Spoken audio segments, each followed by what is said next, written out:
Hey, what's going on? What's going on? What is going on? I am G Dub, and I am keeping you company tonight by way of an encore presentation. As you know from seeing on my media this weekend, we're going to rerun this show we did with Tommy Davidson about 2 years ago. I wanted to personally get on here and join you and ask you to tell all your friends about it because Tommy Davidson was and is hilarious. Hilarious. It was about 2 years ago. He's going to be talking about a show he had coming up at Yoshi's. He's also going to be talking about In Living Color, going to tell you some fantastic stories about his childhood and things growing up. And he's also going to tell you about his music. Tommy Davidson had 2 jazz songs that came out last year, one with Dave Koz and one with Richard Elliott. It's going to be a great show. We'll be back next week with another episode of IRTS Live. But for right now, enjoy Tommy Davidson with all the folks. Peace.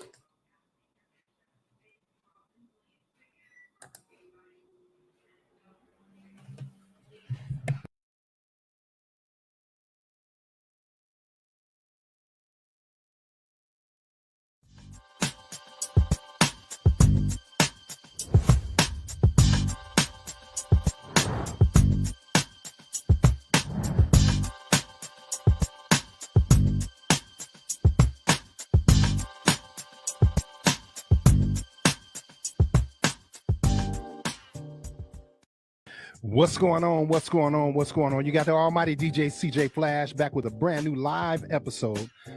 I remember that song, and here to tell you all about it is the man, the myth, the legend, Mr. Jerry Dub.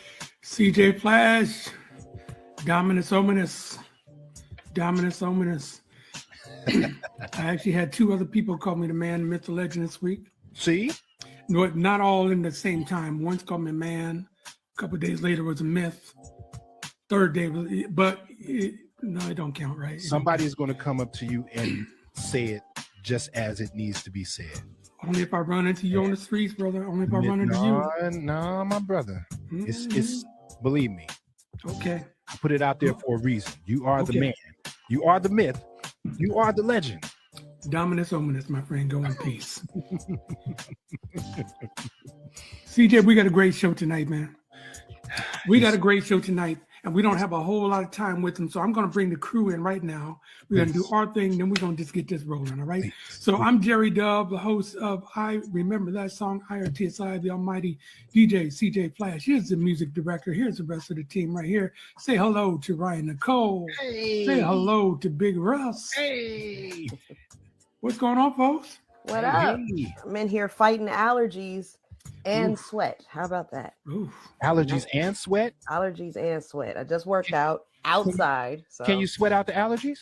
I'm trying, man. Okay. I'm trying. I don't know. This is my first year with them, but I tell you what, it's kicking my butt. It's too much flora and fauna. Yeah, for real. They ain't got us, man. It's too much Lola Falana. Yeah. Well, let me tell you this: as you get older, you get up to my age, you become allergic to everything. Oh, great. Everything. You don't even know it. Your whole So life. much You've to been, look forward to. Well, is that ensemble? Is that hypoallergenic or? No. Wait, hold on. You need to You see didn't it know all. mauve is hyperallergenic. Yes, You mauve. need to see it. You see it all. Suave, mauve. I see you, brother. Yo, I like is that a guest T-shirt? Are you wearing a foil guest T-shirt? Wow. He's gonna make you guess. How about that? I really can't stand you sometimes. No. I look. I'm here to. I mean, I love Oakland. you. I always love you, but I'm I here to can't stand respect you Oakland. I'm here to respect you. I'm here to respect Ashby Flea Market. You're starting off on the wrong foot. And speaking of Oakland, here's some breaking news. You guys probably didn't know because you're getting ready for the show. But Lake Merritt is moving to Las Vegas. Lake Merritt. Oh, They got the Raiders. They got the A's. Lake Merritt is moving to Vegas. It's true. Mormon temple's next. Yeah, it is. Yeah. All right, so look, we got a big show tonight. Our guest is comedian, actor, and singer, Mr. Tommy Davidson. Yes. Wow. We all know and love him for his stand-up at comedy clubs and Showtime specials and his television work on In Living Color, The Proud Family, and Between Brothers. Yes. Some of you may not know, however, he released a couple of smooth jazz songs last year, one with Dave Koz and one with Richard Elliott. We're going to get into all that, plus a couple of weeks ago. I think it was you, Russ, or maybe it was CJ that had mentioned that we should do a show on Sammy Davis Jr. Mhm. So I called up Tony Sco, friend of the show. I said, Sco, you happen to know Tommy's number? Because if anybody can do it in an impersonation of Sammy Davis is Tommy Davidson. So we got Tommy to do this. We're going to talk about his music. We're going to talk about Sammy Davis Jr. We're going to stop talking to each other and bring in Tommy Davis. Hey, Hey. That's good, brother. not the Hollywood point. Hollywood point. I love it. I like that. Tony Sco, a friend of the show. You know, Tony That's Sco, it. friend of the show. That's I right. like that. I like it. that. So how you doing, man? I like that, man. No, fantastic. Thank you Yes, very much for good to doing see this. you. We've had a little fun talking to you already before we got started. So just keep that same energy, and you'll be out of here in no time. This will be the best interview you've done since. Yes, I'm sir. feeling that. No You feeling pressure. I'm Yeah, feeling that energy. already. I'm feeling that. Good. Quick trivia. Okay. What line in the movie was that I did is dedicated to Oakland? Oh man. Now Russell Gay was our movie expert. I am. We put me on the spot. I Line don't is know. good in the movie. Only Oaktown would laugh. Only Oaktown would laugh. Oh, man. Oh no, that's good. All right, So, I'm thinking movies, so Yeah. I'm thinking strictly business. What you want, man? What you want, man? Honor, man. Oh, Country got you crazy. yeah, that's right. that's right. That's right. Oh man. See, as soon as you said that, we knew exactly what you're talking about. Yep. Shout out to Yes. Sweet. Everybody in Oakland laugh right then and there. Yeah. Everybody. Mhm. Shout out Okay. to Sweet LD, who's a friend of the program. Right. Yes. Yeah. Yes. Sweet LD. Mhm. Yes.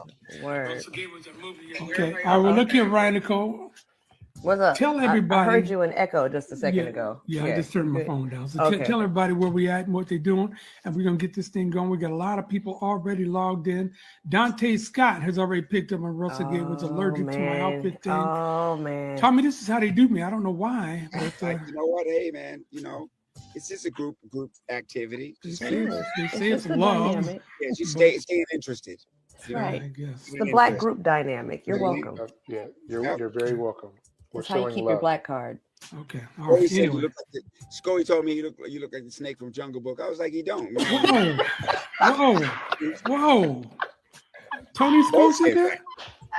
Oh, Scully said that. I love that dude, man. I Oh, love that dude, Yeah, man. I we can't in, believe y'all. that. Dude, you Anyway. are hired. You can take my place every week. I'm good. I'm good. That's coming back on me. I know. It's coming. Oh, back. Yeah, I'm Man. gonna find something. I'm gonna find something to get you back. But I know, but obviously you know better than to start going at it with comedians. So I probably I hear that. believe you. Yeah, I hey. probably won't do anything There you except go. just take it. Go ahead, Ryan Nicole. All right, let me let the people know where we're at. If Okay, you go don't ahead. know, you will know. We are here on IRTS Live. It's so good to see you guys on another Tuesday evening. At least if you're here in the Bay or in the United States, it's Tuesday evening. But we do know we have people joining us from all over the globe. And so wherever you are, whenever you are, welcome to IRTS Live. We are here live on Facebook, on Twitter, on Instagram, on all the social medias. Make sure you subscribe to us on YouTube, y'all. That's where you can catch every show, everything that we've done from the very beginning to now.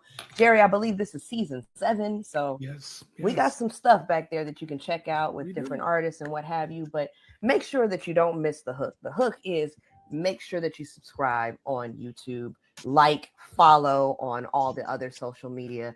And we want to give a shout out to the people across the pond, Soul TV. Do you remember back when? We appreciate you. Pinkies up for y'all, drinking tea. We love you. And we're going to get on this show. Let's go. Yes, All yes. right, well, thank you very much, Ryan Nicole. Very well done. Very well done. Let's say hello, Shame. quick hello to some of the people that are in the show already. Like I said, Dante Scott is out there. Arnell Freeman is out there. Sheila the Diva is out there. Felice Alvan, my cousin from Maryland, back your way. That time you're back in the Maryland, D.C. area, right? So Kevin Birch is with us. He's in St. Louis. He's still watching. Sheila said Oakland 357. That's right, Oakland 357. So, okay, so listen. So tonight we got a lot of things to cover. But before we do anything else, we lost a gentleman this morning that we all love, and and respect. And so we had to pay a little bit of a tribute to the memory of Mr. Harry Belafonte. So, I did not know CJ, that. Yes, sir. Yeah, sorry I to didn't break know the that. news to you. Know that? Yeah. I did not know that. Mm-mm. Daylight come and we want go home. Day, me say day, me say day, me say day, me say day, me say day. Oh. Daylight come and we want go home. Work all night and a drink a rum. Daylight come and we want go home. Stack banana till the morning come. Daylight come and we want go home. Come, Mr. Tallyman, tally me banana. Daylight come and we want go home. Come, Mr. Tallyman, tally me banana. Daylight come and we want go home. Live 6 foot, 7 foot, 8 foot punch. thank you for that, CJ. We got to throw in one thing, bro. So I noticed on your social media today that you had the honor of meeting this gentleman. So I'm going to let you tell your Harry Belafonte story. Yeah, please do. Please. Yes. I got a chance to meet him. He's really Harry Belafonte and Gus Newport, who is Kyle Newport's father, are good friends. And when we did the Berkeley Jazz Festival, we brought it back they gave the inaugural tribute award to Harry Belafonte, and he came out and graciously accepted the award. And I got a chance to sit down and talk to him. I shouldn't even say sit down, because we just sat there and chopped it, and I was nervous. I've been around a million people, and I rarely take pictures with what you would call celebrities, but this was my father's hero, and I got a chance to meet him and just talk to him. And one of the things that stuck with me is how, one of the things that stuck with me is just how gracious he was, and how he almost demanded, do not call me sir, do not call me Mr. Belafonte, call me brother. And we just started talking. He was asking me about music that we were playing during the show. And I'm like, Joe, what's going on? And we started having a really good conversation. My only regret from that interaction is I was wearing the ugliest t-shirt ever. Oh, yeah, I regret that, but it was such a moment, man. My father was my hero, and to meet your hero's hero, and for him to be everything that you always thought he would be and more. It was just a moment. So shout out to Kyle Newport's father, Gus Newport. Yes. They're busy together on the trail, activist to the core, humanitarian to the core, father to the core. It's a good man, really good man. Good man. Well done. And you are absolutely right. That shirt is hideous. Yeah. Now you sit down, Russell. You get these sponsored. You get sponsored by something, and you say, you guys got to wear this. They're like, oh, okay. Yeah, not a good look.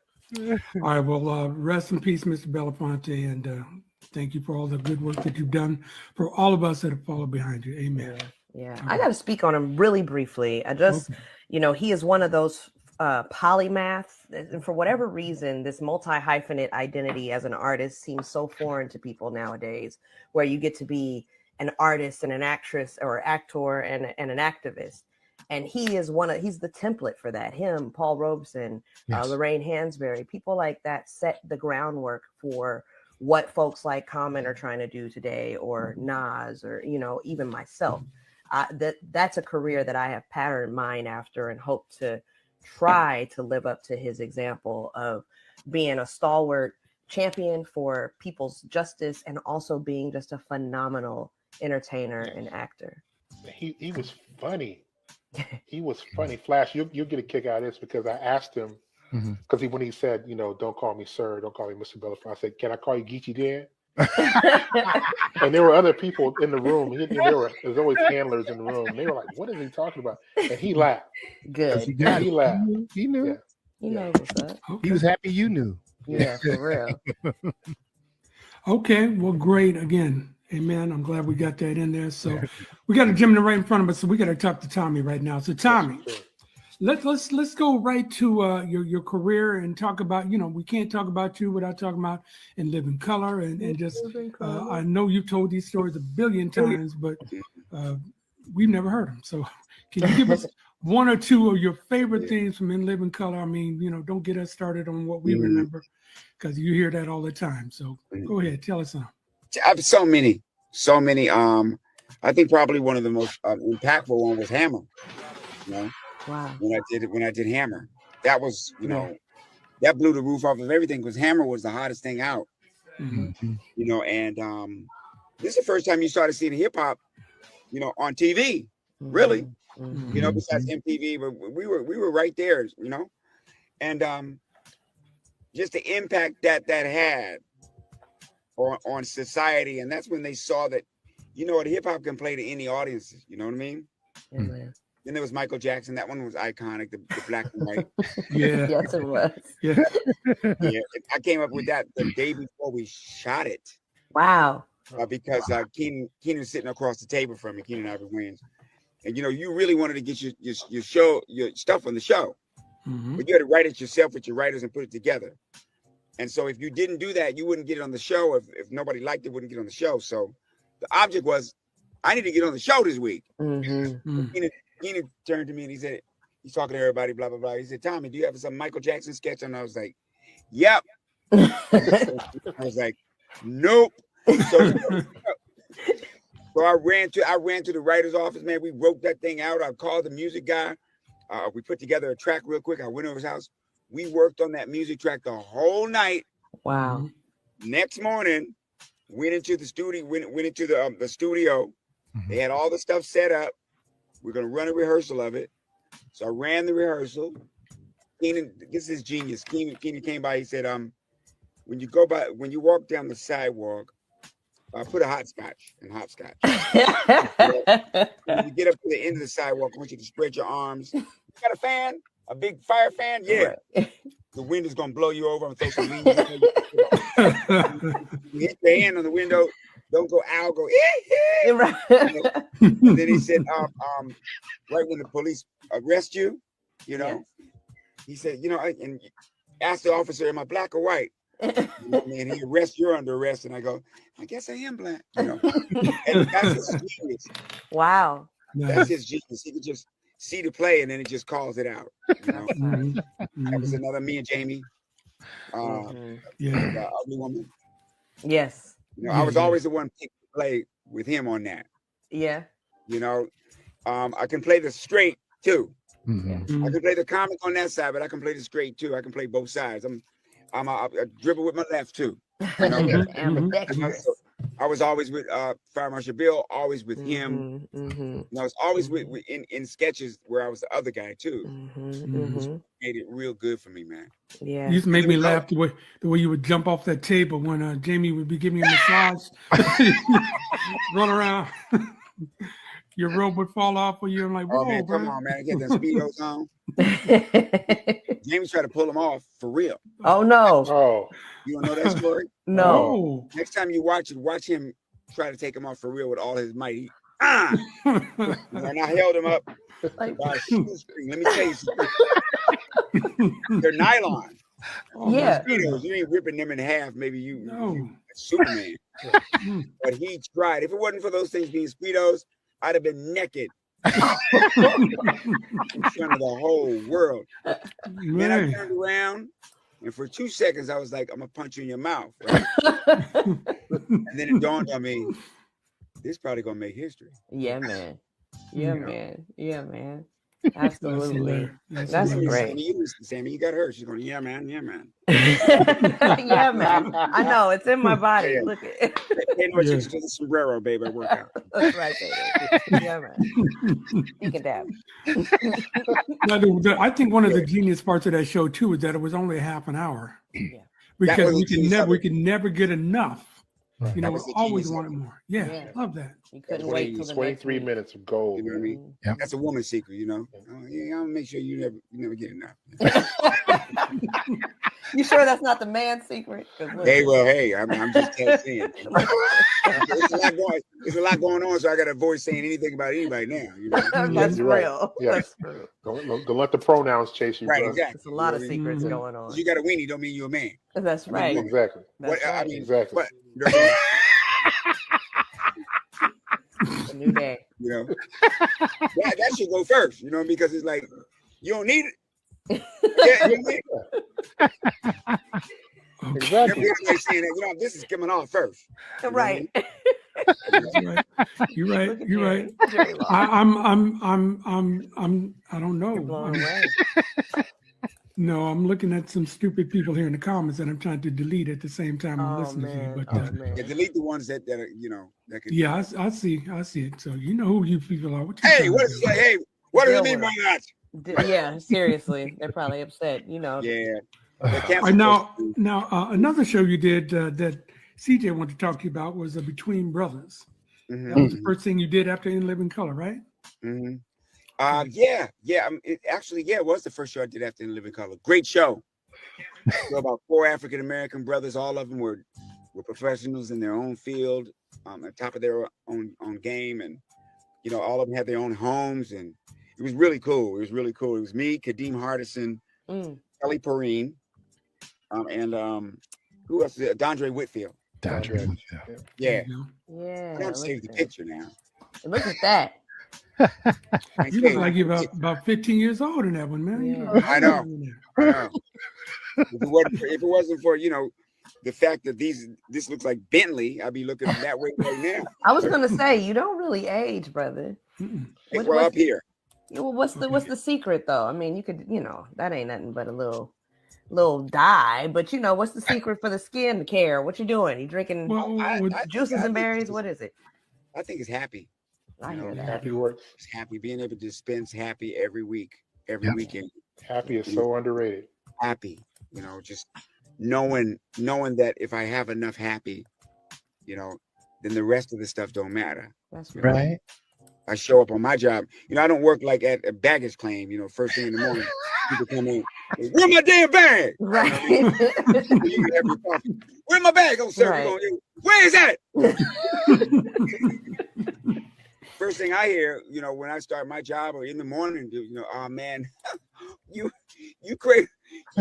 That's Baby, real. look who, baby, look. That's You know, real. That's what I get, you know. That's So I real.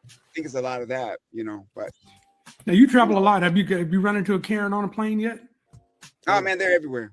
Because I know you're traveling all the time, so you got to see a few here and there, right? We can't get away with it. I remember one time I'm going across the light, right? Not the light, the stop sign. Mhm. Broad daylight. Okay. White woman with her baby is gonna go across, but she sees me come and stop at stoplight, and she goes back, No. scared. And I Maybe. rolled my window down and I said, I am not gonna ruin my platinum black life to run your white ass over Oh, in broad daylight. yeah. Come on, lady. You know what I mean? Yeah, Yeah. that's Yeah. real. Yes. That's real. I don't remember the words. I ain't gonna ruin my platinum black life to run your white ass over in broad daylight. And that probably scared her even more, right? Now she really got some words. Yeah. So you know, but I mean, I got that in my act. You know, they should be the next president because they will stick up for white people. I mean, black people. I don't care where you are. Yeah. With IHOP 11:30 in the afternoon, Mhm. you know, white women will speak up for us. This is You know, we know them best. We know when they warming up. You know, they start. You know, it's like eye contact with us. I don't know. Wow. wow. And then they start doing personal interviews with us. How long have you been here? Yeah, Oh no. that's a bunch of bull. Help us! He's got a child here. You are so right.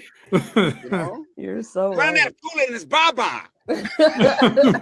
Got like one little inch left of the baba. sucking oxygen bubbles. His baby's belly's out to here. Look like a brown bullfrog with cornrows. You're so right. Oh my god. The whole corner I have smelling like detangler. About it. And because of their mom Newports, but I'm just saying. They will ride for us. You're right about it, bro. It's part of it all. All right, now I see that you're coming out here to the Bay Area to Yoshi's, but it won't be until like July 5th through the 7th. You got, I know you do Tommy T's every now and then too, right? Oh yeah, Tommy T's is a regular. Okay. I call him knit lover. Oh yeah. Yeah. All right. You know what I mean? You know. I said, you like a slave ship, you know, you need us to stay afloat. You know what I mean? I am so glad you said that, brother. I am so glad you said I know. Oh my goodness. You're telling the truth. Yeah, I call them cannon calves. You see some calves? Yes. His calves look like just two cannonballs in there. Cannonballs are like this. Yeah. Now I've known him for years. I think I've only seen him wearing long pants like once in the 20 years I've known him. He can't get You him. can't get him over the pants. Go for the calves. You're like, ooh, my knees are That's cold. my place, though. Yeah. That's my place up there, up north with y'all guys, man. Mhm. It was impressive to me because I had been to LA probably about 2 years, and I was just getting used to Southern California. Mhm. And you know, the blacks there are kind of they're in one section. You know what I mean? Mhm. And when I went to Oakland, I was like, this is like DC. Yeah. Mhm. We outside. We're everywhere. Yes, we are. Mhm. Yes, we are. Lord. We were. I don't know, brother. Well, no, When's the last yeah, time you I came? got Lois Pie Queen over here. There you I got go. the barber shops. Is like we getting Oakland was a whole different experience, and it get cold. You know, Yeah. It's Yeah. DC. right? The bus stop nice and full. You know Yeah. what I mean? They're all the same traits.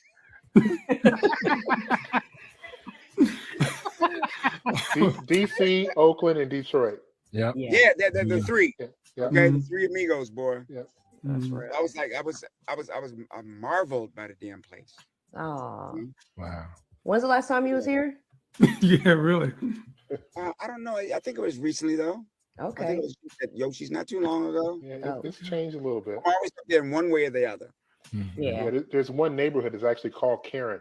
So Oh, what now? North Karen. there's north. There's Oh, is that right? Yeah. Is it Walnut? Yeah. Mm. Yeah. Yeah. Yeah. You know it. You know the region. Yeah. Anytime I see a black person, you know, somewhere else, you know, and I'm going, where you from? The Bay Area. I'm like, you from Oakland? Right. Right. Mhm. Say less. Mhm. Well, we've actually kind of spread out. We've spread out, and some The of whole- it due to gentrification, some of it due to opportunity. Yeah. But yeah, we're there's Oh, there's spread out places. nice. It's all Oakland adjacent. Spread out nicely. Yeah. Mhm. It's a good thing. I just wanted to Yeah. brag on y'all. We love Appreciate it. that. We appreciate Yeah, that. We really My do. folk. We I didn't appreciate even know that it was really there. I never really saw the city. I just saw the team. Yeah. it. Yeah. Yeah, I just saw the team, man. You know, Todd Christensen. There you go. Wow, the white boy with the Jerry curl. Todd Come Gibson. on now, back then, you know, Mhm. Yes. Casper. Mhm. You know, who was the kicker with half a foot? Great guy. What happened? Great guy. Yeah. Not with half the foot. Half the Yeah, foot. half a foot. Yeah, he had one foot that was a foot and another foot that was a break. That was that dude. He was on the Saints. That No, was he was on Tom. that was Tom Dempsey. Tom Oh, Dempsey. Jesus. Yeah. You talking about the big dude for the Raiders, the big belly? Oh, dude. he's talking about George Blanda. I'm talking He's about talking that about punter. George Blanda. You know who I'm talking about? Oh. Blanda. George Yeah. Blanda. George Blanda Blanda. he played until he was 58 years old Yeah, yeah. because he was Yeah. he was a quarterback and he still wanted to play, so he became a kicker. And he was a kicker. Right. He kicked until it was over. Whatever. Oh, And Because so all they they had to had put him out there. You know, I love Mhm. it. back then the kickers they had to tackle. That's right. They could kick and run off the field. So you're a football guy. So what do you think about the Oakland Raiders now being the Las Vegas Raiders? I want your I think opinion on that. One, I think it was the smartest move ever for a football franchise to be in Vegas. And here's my one reason, okay? Mhm. Okay. My one reason is tailgate starts on Friday. Tailgate starts on Say Friday. less. Say less. You get there, you got the adult things you can do there. Even if you got kids, Saturday can be the day. You can go and take them to all that stuff that's happening. You got after they go home, Yeah. you got all night on Saturday night Yeah. to do whatever. Then you got all day Sunday, Yeah. but you're inside. You're in the dome. Right. You see what I mean? Right. Right. But I gotta say this. They went with the city. Yeah. They went with the city. Yeah. Yeah. You know, to have them out of there, you can go, yeah, the Raiders, but it's not the Raiders. Right. The Raiders are a bunch of white boys that ain't got no money. Ultra Mexicans. Yeah, man. Working You know, class. brothers that the older ones used to live in Frisco before they got chased out. And just a whole life Filipino. I mean, just they're a whole nother thing, man. Yeah. You know, and it represents the city because Oakland never really needed to be sparkly. It never wanted to be. No. Right. Oakland always was real. Right.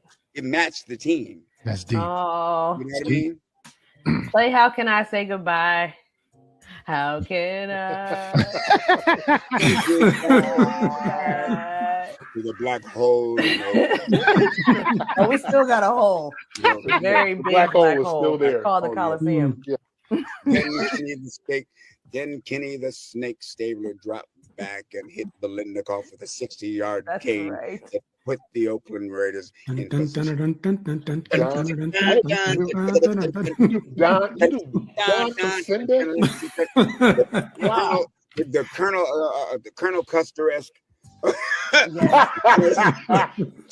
Colonel, I'm making that part of the Colonel Custer-esque. Belindikoff pulled that thing in just like he had to pull arrows out of his ass. You know what I mean? I hear you, Flash. I hear you, Flash. Yeah, go ahead, Flash. Do it, man. Go ahead, Flash.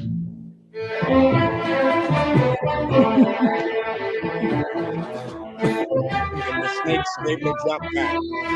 King Belindikoff open one more time. Even the ball with a perfect spiral for 60 yards.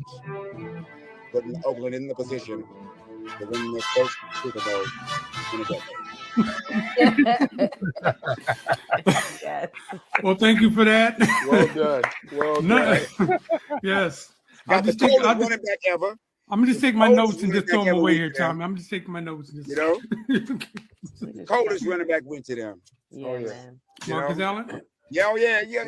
And the owner ain't like him because he was stealing all them white women. Oh, yeah. Exactly.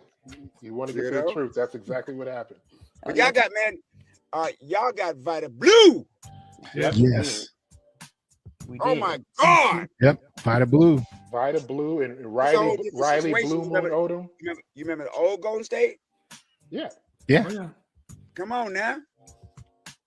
And 17 win seasons. That's when I used to go. You could get tickets to Taco Bell. It's right. Good. It's a Yeah. good Good. You time. can get the ticket. They're not. Hey, look, they're not full of it. You can get Warrior tickets at You good? Taco Bell. At Bro. Yeah, Taco Are you Bell. serious? Like, Bro. what y'all doing tonight? You want to go? Bro. Yeah, let's go get some chalupas. Yeah. Get Get these chalupa, tickets. chalupa and a floor seat. Andres Beardris was on the team, you know. So Yeah. I remember one day we went to a A's game. It was a day game. Got out 5 o'clock or whatever. The Warriors were playing at 5:30. We walked right because it was like right here. Nice, Walked over and nice. bought tickets and sitting on like the 10th row. Yeah, man. Just Wow. like that. The Warriors are so bad. Their slogan was, "It's a great time out." It's true. That's right. That's right. That was their Man. marketing slogan for the entire year. Right. That's right. It's a great time out. Yeah, it's a great time out. You talking about a winning streak, boy, that changed the whole place, boy. Man, changed the whole NBA. Yeah. Who knew? It's a still light-skinned boy- changing. Yeah, who knew a light skinned boy was going to do that for Oakland? Now that's the whole NBA. For real. Yeah, 2 of them. They used to call I them can hear all the old Take black Me men Twice. saying, "Oh, this red boy gonna be a god." The Blush Brothers. Right. Oh man. All right, look. I love this, but we got to play some of your music here, man. So Come on. It's all y'all started it. well, we're a good audience. We're a I'm good already audience. TV show. She come from the gym, got my hat, ready to go. You come in, I ain't got no neck. I'm telling you now.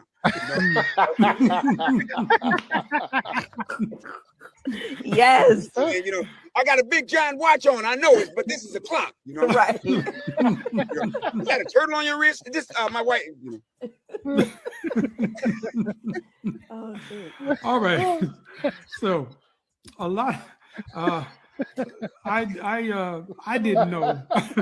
I didn't know until after I talked to Sco that you did some jazz music last year, man. So there's 2 songs in particular that I've been listening to all week and been putting on social media and letting other people hear it and all like that. So CJ Flash, you want to play one of them songs and then we'll get Tommy's point of view on it here, okay? I got you. All right, go for it. Talking about my lady. I know that.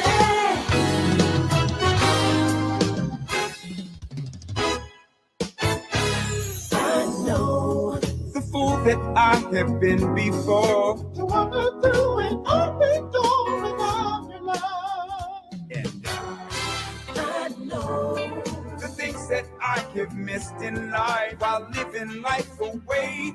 Just a fool with no how to. But now I know that you're the one for me. You stole my heart, you set me free to live a life anew. I found the one I'm looking for to take me through love's open door of life of love of unseen sights to live a love I know is right. Through thick and thin, I'll surely stay forever. That one is called I Know. I know. Featuring Richard Elliott. I like. Not too bad, Tommy Davidson. Not too bad. I like. Thank you. That's a groove, Yeah. I wanted to make sure that that when I do the kind of songs that make you shake your ass. Mhm, You know what I mean? Don't Mhm. leave that out now. Yeah. mhm. Don't stop leaving that out. Yeah. And just surrounded with some real sophistication, and some good lyrics and some great arrangement, and I had to think about what I was going to do in music, because Jamie came in and just like Man. a tidal wave. I mean, it was just like blaming on the nominee, Yeah. By the way, God bless him. I'm praying for that boy. Yes, Yes, us too. yes, Us too. Yeah, man. Us too. But at first I was like, man, I wanted to do that. I wanted to get into music. Man, oh man. You know what I mean? Mm-hmm. Since I got in the practice of staying out of that kind of thinking, because what's for you is for you. That's right. That's right. So I stuck to that. And then it over time, I got a really good revelation. I said, why don't you go into music that you feel good about, that you can naturally do? Yep. And start there. Yes, man. And then just go from there on out. Yeah. And I also looked at the business and social landscape and said, why would I go and do some music in pop music now and subject myself to anybody's opinion? Yeah. Because everybody got one now. Yeah. So you can have a slew of people saying, yeah, that ain't nothing before you even heard it. Yeah. You know what I mean? And so how do I do that? Because the internet now, since everybody got their opinion, it's like the bathroom stalls. Yeah, bro. Yeah. It's like everybody gets to write something and you there right there to read it. Right. Like as if you're gonna go to the bathroom stall and go, you know what? I'm gonna make him my friend. Right. You see a picture of a woman taped to the wall. You know what? That's my friend right there. Right. You know what I mean? She's having a hell of a hamburger too right now. What's she eating the hamburger? You know what I mean? And then, I'm getting comments about the hamburger. Where's the hamburger? Right. On the toilet. You know what I mean? So it's like, it's like, and so, and plus the messages that are out there and some of the music is not where I'm coming from, and that's honest. Yeah, Right. that's real. Yeah, this That's is how I not lived life. We all lived the life. We black folks, man. You this know, is we know not what out of it the blue is. for me, man. We This know was what not it out is. of the blue. Yeah. Sheila Davis said she loves your analogies. You're killing the game with your analogies. You know? Hey, we know what it is. We know, Mhm. we getting shot and shooting each other at a level that's like, wow. Yeah. Mhm. Yeah. You know, we know that there's plenty of drugs in our neighborhood. Yeah. We know that. Right. Mhm. You know, yeah, we've seen gold teeth and gold chains. Right. You know, so you're a freak. Got it. Which I know it's gonna be easy. I'm a freak. Right. I'm a Right. I'm a freak. I'm a freak. I'm a freak. Girls, you know, so it's like, okay, you're a freak. Okay, Got it. all right. Only one way to really prove that. You know what I mean? You say, "Are you fine? I'm a freak." Ow! Hold on. Wait a second. Hold on. Let me regroup here. No, are you a freak? You know. Got it. So, you know. I'm a freak. I'm whoa. You know, it's been a long time. So Oh my goodness. What were we talking about? Yeah, what happened to the freak? The freak is still for a second. So long. Wrong. You surprised me with that. That was like a lightning bolt. You know what I mean? You're talking about the music. So, Okay, yeah. you know, Hey, Tommy, I got to so- tell you, man, I was not surprised with the music. A lot of people said it's out of the blue, but I remember your comedy show, and I think it might have been your HBO show, Mhm. and it was your impression of Al Jarreau Uh-huh. that it Mhm. wasn't Mhm. it wasn't just mimicking your Yeah. phrasing, your breathing. Yeah. Mhm. I was like, man, this dude, He can sing. he could really sing. You know, Yeah. it wasn't just the whole McDonald's thing. He could really sing. I wonder if he could do it, because a lot of comedians can mimic singers, Yeah. and you do some great the stuff we did with Prince. All the stuff you do is great, but that one in particular was like, man, there's Yeah. something there with. I hope he does something later on. You know, Mhm. Yeah, you It can't came- just play around and mimic Al No. Jarreau. Yeah. No. You It know. came a lot later because I come from singing. Okay. That's what I did when I was a kid. I was like a protege. I sang Okay. since I was 4 years old and won every daggone talent show in DC as a singer. Wow. Wow. I got to about 14. Then wanted to do what all other guys, play football and all that stuff. But grown men would come and knock on my mother's door and be like, "Can he be in our band?" Wow. Yeah. You know, and that's where my head was. It wasn't in comedy. My head was in music. So Mhm. Jackson 5, Black Ivory, Mm-hmm. Mm. Shy Lights, Mm-hmm. Mandrill, Lou Rawls, everybody. I was influenced by the Spinners. 12:45. Come on, brother. Thought I was late. Hey. Not after long. Come on. Take a look around the head out. Didn't all. Smile on my face. I don't know where to go. Yeah. Take it slow. Mm. Leave me alone. Games people play. Right or Yeah. wrong, they just can't stop it. You know, all of it. All of Wow. it. And that's what raised me from Sergio Mendez, 66, 77. Yes. Come on, Phyllis speak. Hyman, Earth, Wind and Fire, Peebo, Yeah. Bryson. Yeah. Like, this is Mhm. what happened with me. And those were my heroes. My heroes were like Steve Arrington from Slave before he Yeah, even man. went solo. Wow. You know what I mean? Mhm. Mhm. You know, that's where my head, that's where my switch, you know. So what made you make the transition into comedy? It was just my friend Howard, Yeah. period. Yeah. My friend Howard, you know, we were friends since we were 8 years old, you know. Howard had a lot of brothers and sisters. Howard had 12 brothers and sisters, right? Okay. And the poorest dude I ever met, okay? He had moving blankets on their bed, okay? Wow. Mm. Yeah, that was the blanket. Mm. Oh no. You know, you see them in trucks, you know what I mean? They're like, Right. make up your bed. You know, made up moving blankets. But they weren't playing. They wasn't going nowhere. They got the nerve to have a habit trail in a building that got rats. Oh. Oh, poor Howard. Poor Howard. If you don't know what a habit trail is, it's like a playground for a hamster. Like, how y'all gonna have a habit trail? Y'all got roaches and rats. You know what I mean? Y'all just setting up the hamster, man, to be a gunner. Right. You know what I mean? He's bait. The rough stuff though.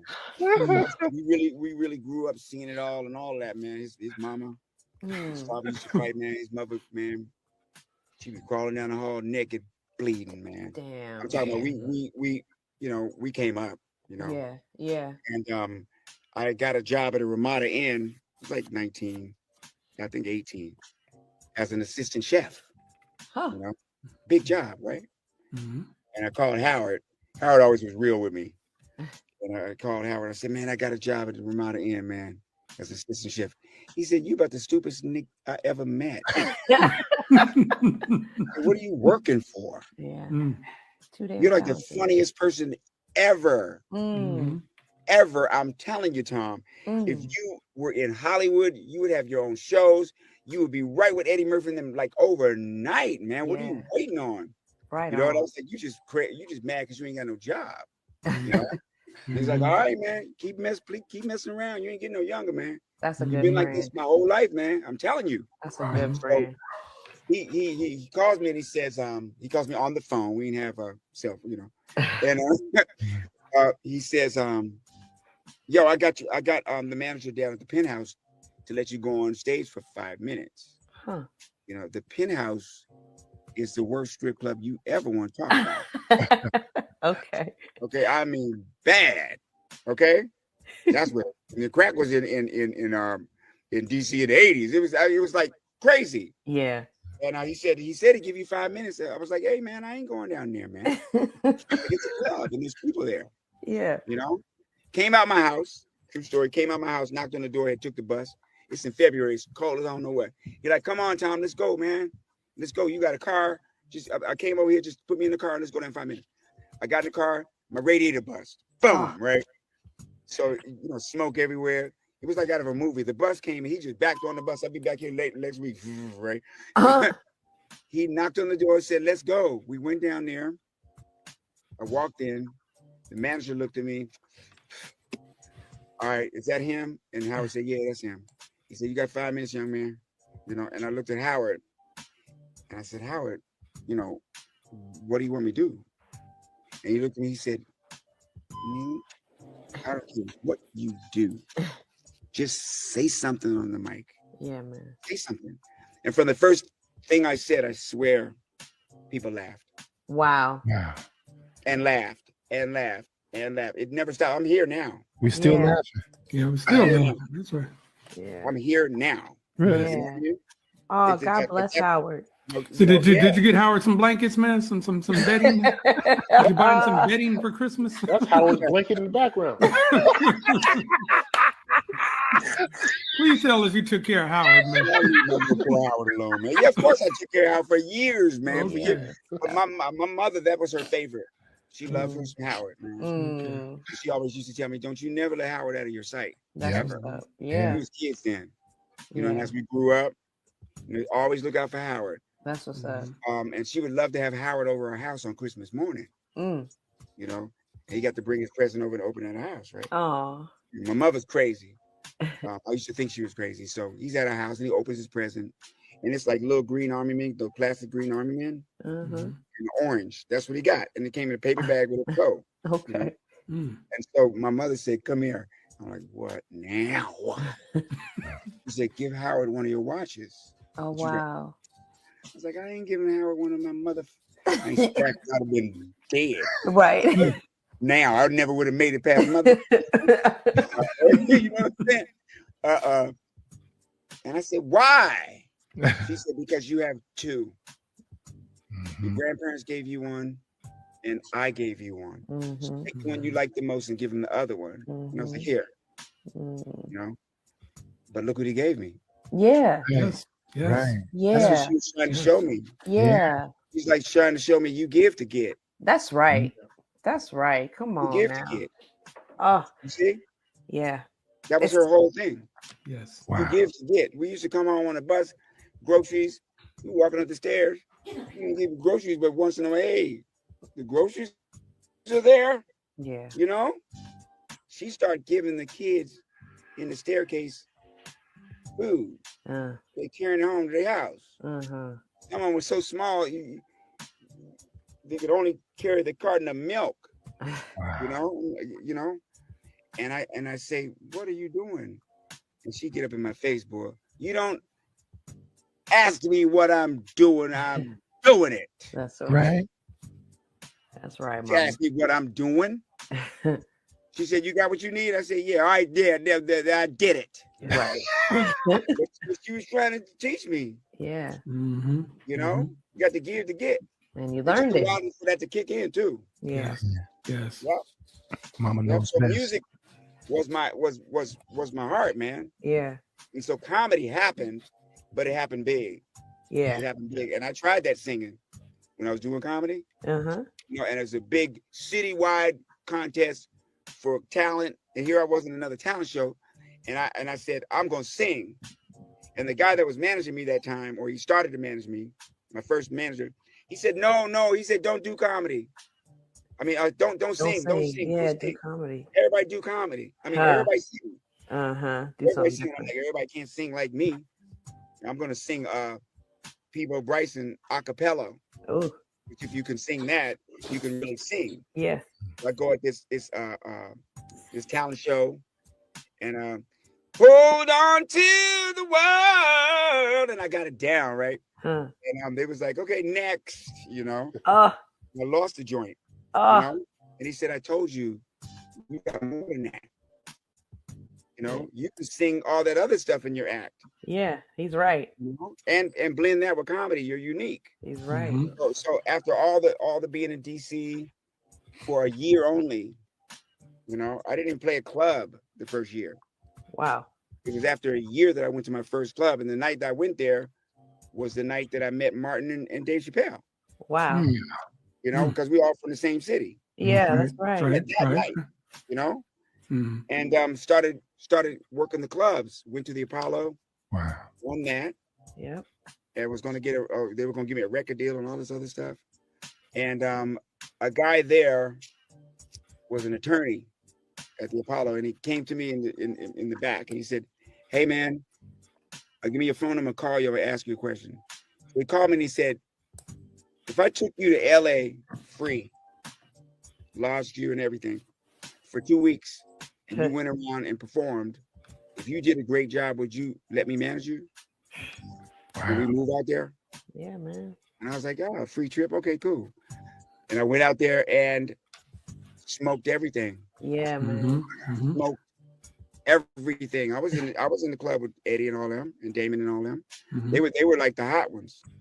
You know, they Hollywood Shuffle and all that stuff, and I'm Gonna Get You Sucker. They had those in the theater at the time. Wow. You know, these were the geniuses, and they are geniuses, you know. Yeah. But that was the clique that was out there. Yeah. And I you know, I was like Jordan in that game where he hit 60 on Boston and they still lost. Yeah. Okay. Mhm. Yeah. Conscious with it. Bam. Had his own shoes and everything. It was like, get out of here. You're balding. Goodbye. Get out of here. You're balding. Okay. And your shoes look funny. Yeah. Mm. And plus your ankles hurt now. Right. Okay? You came back as Black Panther, of course. you know. Right. Of course. But it was like that. You know, just went through everything, went back, saved our money for 2 months, drove his Nissan Sentra out there, Wow. had a little apartment, went and got any job we could, you know, and caught the bus every day for 3 years, Wow. going to the clubs. And finally, It hit. it came around. Right when I was ready to go home, it came around. Mm. Wow. Wow. Yeah. Beautiful. Fantastic. Beautiful story of resilience and persistence. It's so Absolutely. good Yeah. to hear. Yeah, and it was, you know, I was ready to go. Yeah. You know, I'd gone to a really high level. Yeah. Like I was the new dude. It Yeah. was only me, Martin, and Chris were the new guys. The rest of them, Seinfeld didn't have a show yet. Roseanne didn't have a show yet. Adam Sandler didn't have a show yet. Yeah. Who's the guy? Life is a Box of Chocolates. Tom Hanks didn't have a show yet. Yeah. Wow. Michael Keaton ain't have a show yet. Right. Movie ain't have a show yet. You know, everybody was in that peak Yeah. where they were gonna be. Yeah. You know what I mean? And I was in that atmosphere. That was my training camp. Yeah. Mhm. And so we watched, and I really perfected my stuff. And something great happened. I got a great agent. You know, I got offered some huge deals. I got offered a deal with Disney. Like it was like $400,000 for 2 years. You know. Yeah. Come on, man. I'm like, are you serious?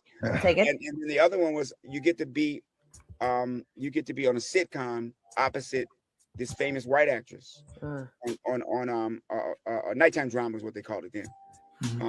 Drama comedy, whatever. Yeah. And you get to be the opposite of her on this show, or you can be Eddie Murphy's little brother that comes to America for the movie adaptation, and you got your own show. Oh wow. Right. So I'm like, oh man, you know. And before all of that, I know what happened. So I took the Eddie show. Yeah. Okay? And the show didn't go, it bombed. You know, and I was like, man, I went from the hottest prospect in the draft and dropped down. So it was like I had another opportunity too. A different world came around. Okay. I was like, I got this here. I got this. And it's about a black college right when School Days came out. That's right. Right behind the Cosby Show. That's right. Opening spot in TV. You know, and I was like, I got this here. Yeah. You know, and we auditioned and auditioned and auditioned. It came down to me, Alphonse Ribeiro, and Kadeem. Wow. And then the next day we came back and it was just me and Kadeem. Wow. And He's gonna be Dwayne Wayne. Huh? He's gonna be Dwayne. I was gonna be Dwayne. Dwayne. Right. So he goes in the room, he comes out, I go in the room, I come out. He goes back in the room, he comes back, I go in the room, I come back, he goes in the room and they clapping. Oh. Yay! And they close the door. I guess this is where yeah, maybe I should go home. You know, Grubhub, even though it's not existing yet. So that was the end, man. That was the end. I was like, man, ready to go home. My mother sent me mail with, you know, those yellow legal pads that had the lines, the big ones. Wrapped up a $20 bill in that. Oh. In the envelope, right, in my mail. And then on it, it said, don't leave. And I know you needed $20, right? You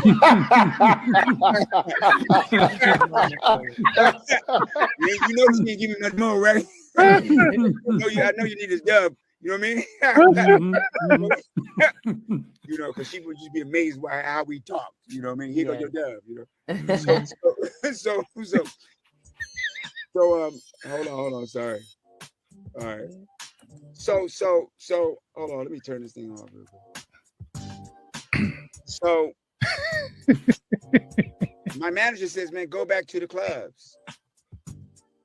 Go back to the clubs. Don't give up. Yeah. You know, you ain't got nothing to worry about. Go back to your strength. Go back to your strength. You're the best at that. Right. You prove that. Right? Let's go back to the clubs. Let's just build up ourselves up at what we do best. And then let's see what happens then. But let's just get it our best. Yeah. Right? So I went back to the clubs. And I'm going in and out of the Comedy Store, you know. I may be able to do 5 minutes in the main room, 10 minutes in the main room where everybody else was. I would always turn it out.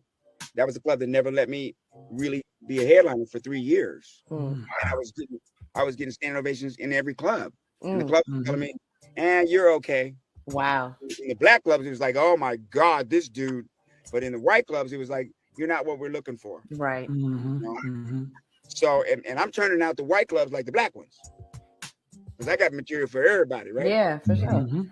So I get a call from the Comedy Store, from the bookers, and they say, you're in the main room this weekend. I said, oh man, damn, for real? They said, yeah. I said, who am I opening for? You know, who am I bringing on stage? Am I hosting? They said, no, you're not hosting. You're not open for anybody. It's I you. said, you got 30 minutes. Yes. In it. But they said, and I said, who's on the show? They said Eddie Murphy and Richard Pryor.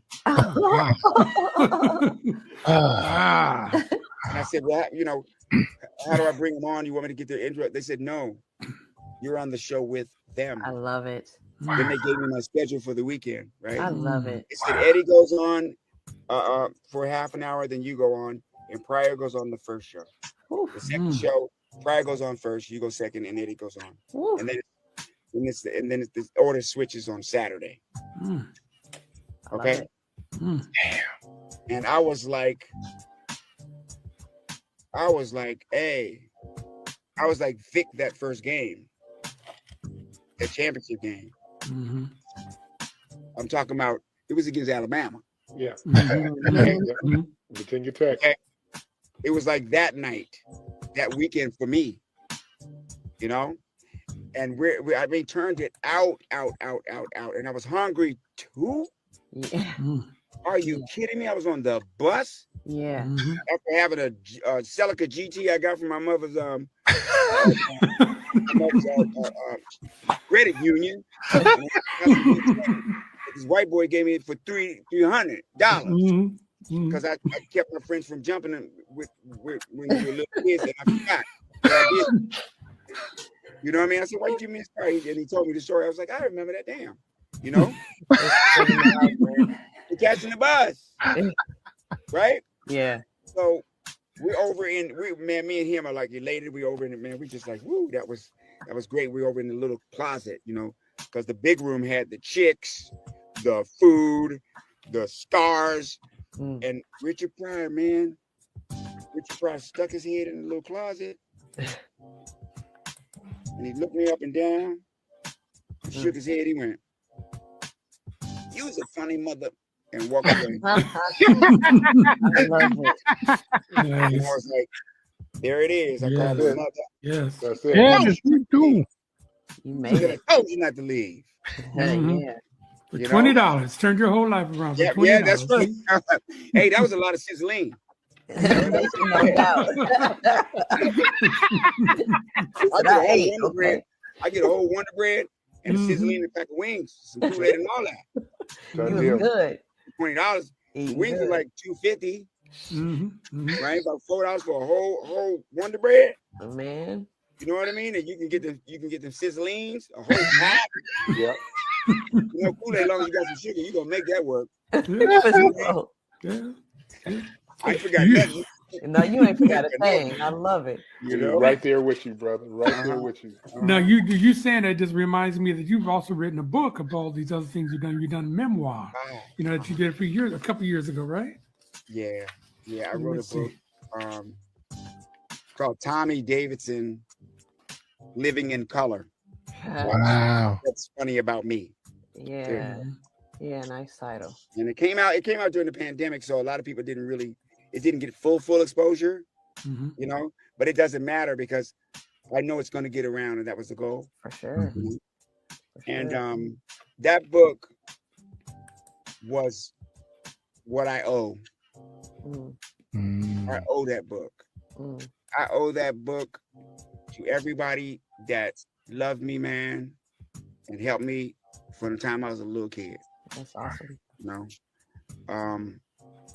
You know, I was left in the trash. You know my story. I'm left in the trash, and I don't know I'm black, and you know, all I had to deal with all that. Lived in a black neighborhood, all white family. Was always a fight or something, and just trying to find out who I was, and just getting to where I got, you know, and falling too to my knees by self-imposed. You know, just trying to deal with everything that comes with life. I'm not going to say as an entertainer because it happens to a trucker or a nurse, no doubt, cashier or you know, or the brother that's mopping the hall. No doubt. It happens to everybody. Got to have that moment Yeah. where they got to make a decision. Yeah. What am I gonna be? You know, and That's what right. do I believe? What do I believe? What do I believe in that's going to be strong enough to get me to a higher ground? Because I'm not in charge, obviously, That's right. right? And so I owed that book because I owe someone else. Yeah. Mhm. Yeah. I owe someone else. Yeah. And that goes from everybody. Yeah. My boxing coach from St. Louis, he got me all the way to the point where I was almost up for the Olympic trials. Wow. He just disappeared. I never saw him again until years later. Oh, You know, Wow. I didn't win that last bout. I lost about a couple of seconds. I didn't get knocked out, but without him, I wasn't training the way I was. I was back around the way smoking weed. I mean, right. you know. And I actually saw him in the mall in St. Louis. And I was like, Napoleon. He said, Tommy Davidson. With a bunch of people. And he walked up to me, man. He said, I'm gonna tell you something about this boy. He's gonna be either two things. He's gonna be a championship boxer or a damn comedian. Because he never lost. He picked up fast. He moved in weight divisions up so fast we couldn't keep up with him. Wow. But he joked all the time. He's joking doing his ropes. He's joking doing the bag. And then he get in there and do magnificent. Everybody Right. on the bus is like coming back from the damn thing, and he's in the back just laughing and everybody. So I said, and I used to always tell him, man, stop. Mhm. Stop joking around. And he told my friends, he said, I'm just so glad that he became one or the other, man. Yeah. We reconnected, and actually he came to my book event in DC. Oh, nice. Nice. So I owed my manager, Joe, at the hospital when I was 14. We used to be in the streets all night. Mm-hmm. In DC it was Love Boat and Johnny and whiskey. Okay, it was A. Huh. Right? He cussed me out so bad every day at that job, and every day he would take me home. You ain't gonna be nothing. You're gonna be young with 10 kids. You're gonna be locked up. He made me so mad every day. He said, you ain't gonna be here tomorrow. Wow. Right. Wow. No matter what happened the night before, I'm standing there. Now what? And I didn't realize what he was doing. Yeah. Mhm. I come in there after the show was done in living color. I got movies and everything. I came in and said, Joe, what's up, man? He turned around and said, Tommy, hold on. He went in his little drawer. He got out one of those cameras, the paper ones. Yeah. That you don't get your pictures until you go to the pharmacy. Right. And he took one picture, clack, and put it in the drawer. He said, nigga, that ain't for me. That's for my son. You know what I mean? I Right. knew. You know what I mean? I knew. Oh yeah. Oh yeah. And I really realized it later down the line. And when I called him at that job, he had passed away the day before. Oh man. His girlfriend answered the phone and said, Tommy, hey. I was like, what's up, Judy? Well, she actually called me yesterday. Wow. I'm still in touch with people. And I said, where's Joe at? She said, stop playing, Tommy. Wow. And I said, where's Joe at? Tommy, that ain't funny. Wow. Joe died last night. Oh man. It was like I never got a chance to really tell him really. Yeah. So all those Stories. paths that were open for me Yeah. by people. Wayne Jackson. Wayne Jackson came to my mother's house when I was 7 in the summer, Uh-huh. and he asked her, "Can I train him? Can I be his teacher for singing?" Huh. She's like, "Sure." Well, where you going? He said, "I talked to elementary school into giving me a classroom with a piano. I want to work with him." He worked with me that whole summer. Wow. The whole summer. We went all the talent shows, and he never asked me nothing for it. That's a blessing. I went back to DC, seen a girl that we grew up with. She said, I seen Wayne Jackson. I said, you did? I want to see him. She said, he around here somewhere. He riding the bike drunk with a Lincoln hat on. Oh man. Oh man. He was cool. He was cool. I seen him. Hey, Tom, what's up, man? What's up, boy? You are killing him. Told you, boy. and gone about his business. Mm. You know? Another guy named Reggie used to walk through my neighborhood ever since I was little until I was like a teenager. Muscle, handsome dude. We wear all the Kango jumpsuits and back in Ebony when they Every had every Reggie I know was swole. muscle. I see exactly who you explaining. I start saying you Reggie. You know what I'm saying? He used to lean down, man, and look at me, right at me and say, "You all right, little Tommy?" I said, "Yeah, everything good. All right, you sure?" I said, "Yeah." And he walked away. He kept walking up the hill and gone. And all my life, I was like, "Where does he keep going? Where are he going?" Right? I swear. I'm in front of my friend's restaurant. Years later, he owns the restaurant in DC, where we grew up in the same neighborhood. And we out there with a couple of basketball players, NBA players, just talking. Trash truck pull up, out jump Reggie. Hey. Looked the same, a little gray or whatever, but still was. He walked up to me, man. He said, "What's up, little Tom?" I said, "Good, Reg. Good." He said, "How you doing?" I said, "I'm doing real good, man." "All right, cool." He went to go get the truck, and he turned around and said, "I always knew you was gonna be something," and gone. You see? So it's my way of letting anyone know that in the darkest of despair, or even when you don't know it, there's a spirit out there that's going to guide you through. That's right. So what I did was I put all of those events in there so that they can see how I was shaped through every stage. That's beautiful. Just in case any of that would help them. That's The beautiful. book is actually for the reader. That's right. You see? You give to get. Right? Oh, yeah. Hey, so look, is there audio book here? You did this? Yeah, and I did it myself. Okay, well that's got to be the one to get right there. I guess I did it myself. hearing you telling the stories would be just crazy, man. So. And people were like, "Hey, man, you talk about Jamie, you talk about this person." I said the worst person the thing that was the worst about anybody was me. Huh. I mean, if I talked about anybody bad, and there was me. Wow. You know what I mean? Yeah, I feel you. Everybody ain't cut like that. That's crazy. It was me. Yeah. And I made sure, Yeah. because I don't know. I never thought it could be like this. You seem grateful, brother. Like I You never seem really Absolutely. grateful. Absolutely. And I love that you remember everybody's names and stuff like that, you know? We had that kind of neighborhood. Like Okay. 500 kids, man. That neighborhood was crazy. Yeah. And I still know all of them that are left, and Nice. and there's a connection there. Yeah. Yeah. I said, let's go out and get that book. My wife said that during the time you were talking about the book, she went online and bought one already. Bought the I audio love version, it. so- That's I mean, what's up. good. So It's just a like lot that. in there. My mother's in there. My grandfather's in there. Love it. Some of my teachers are in there. Oh, that's I really had a great. teacher named Miss Sanborn, right? And I was in high school. And I just got back in regular high school because I got thrown out of high school, for being great, with my friends. So I got thrown out of junior high.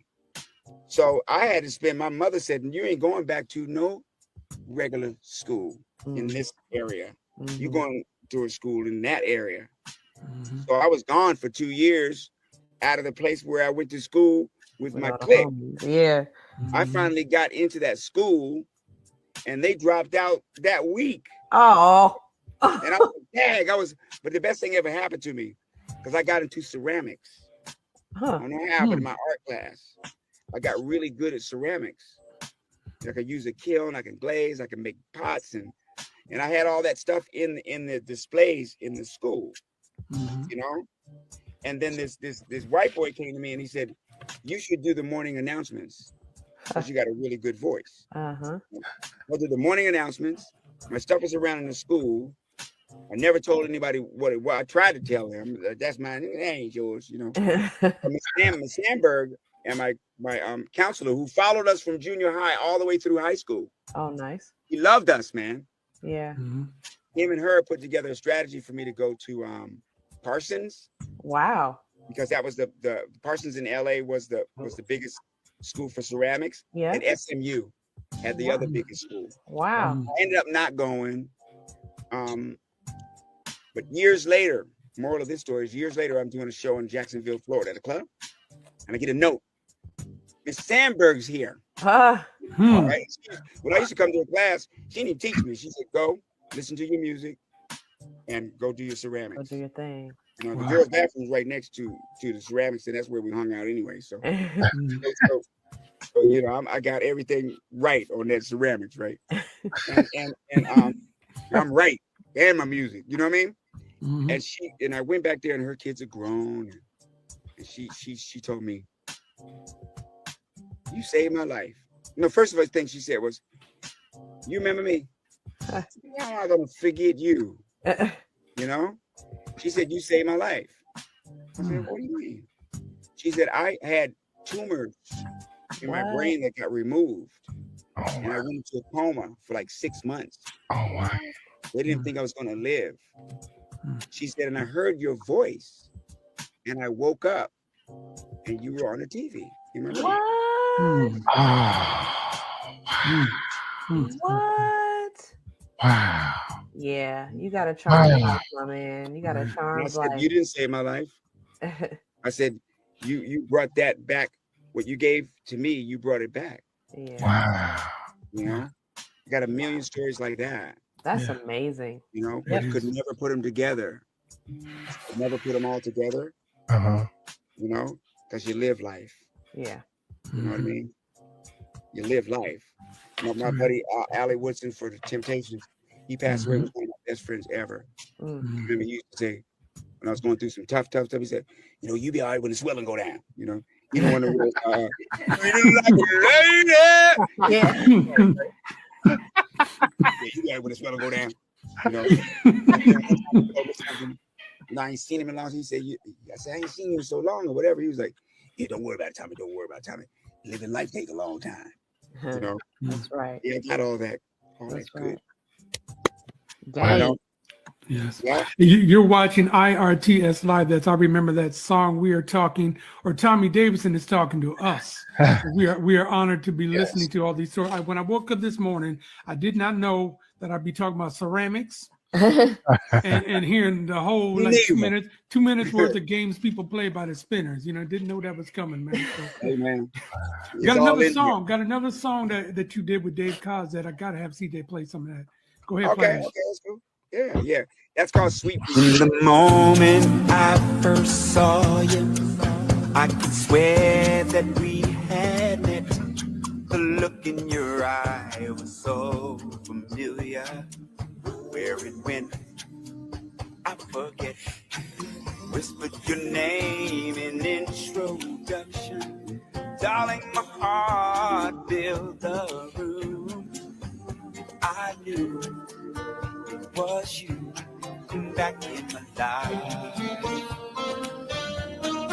So we meet again, my long lost friend. Once again, we get to start anew. And it feels like 1,000 years. I've been loving you. Girl, have you been waiting here for someone near? Or searching the world for a friend? Come on in, I've been expecting you. Sweet reunion, welcome home again. That's nice. That's Yeah, nice. Sweet Reunion. That's a story about my mother coming back to me. She passed away through my daughter. Wow. Like Sweet Reunion. Yeah, I get it. Wow. My mother's this white woman who had all black friends, you know, and took me to Washington, D.C. of all places to raise me. Yeah. You know, and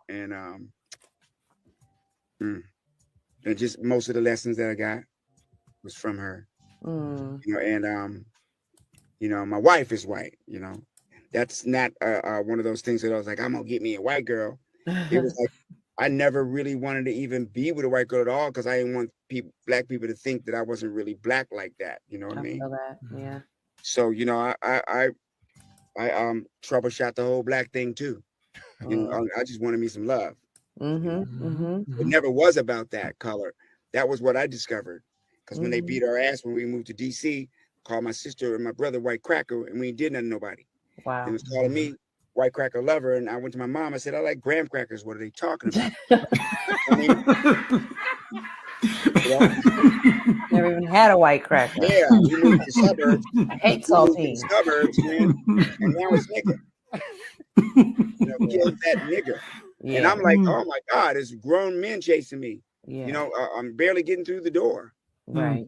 And so I go to my mom, who are these niggas? We got to stay away from them. You know? I don't want to be that either. I never looked at it that as that anyway, because I thought we was all like animals. Because I grew up in farms and stuff in Colorado and stuff. So I see a cat could have kittens. It could be a black cat. It could have 2 white ones, 3 black ones, an orange one, and a speckled gray one. That's right. You know, or a dog could be an orange dog or whatever, a white dog. It can have 3 black ones, right? 2 white ones, Yeah, man. a gray one, and a speckled one. You know what I That's mean? right. And I thought that's how humans were until I got to that point where it's like black and white. What? Yeah. You know? So I didn't choose off of that like that. You know what I mean? Yeah. And I can say that genuinely. You know? Yeah. But that would be my mother. My Mm. mother could come back. You know what I mean? She's that kind of woman where she said, I ain't going nowhere. Watch. I ain't going nowhere. Watch. And I always used to make fun of black folks, light-skinned black folks all the time. You know, you red, you this, all light-skinned jokes all my life, right? And so finally my nephew come to me when my daughter was born. He said, now what? Ah. Yeah, now what, Nick? You just now joined the light-skinned league. Now what? You know what I mean? You got you one. And that's why I got shimmied, you know. And so she came back to me, I believe, you know, and that's what the sweet reunion is about. I'm gonna show you something if I can get it on here, my damn phone. And hold on, if you can see this. Okay, let me pull you up here. Please, can you? Let me see. Oh, she's beautiful. She's a beautiful one. She's beautiful. Yeah. Book us. What's her name? Sweet reunion. You know, you look at the lyrics and you'll see that it's written that way, you know. What's her How name? lucky, how fortunate, you know. What's her name, Tom? Uh-oh. Oh yeah, I get this. They didn't brought me a freezer, man. Yeah, Somebody love you. Somebody love you. I go Bell freezy at this time of night. You know I'm there. Somebody love you. Hold on, bring free. Go to recall.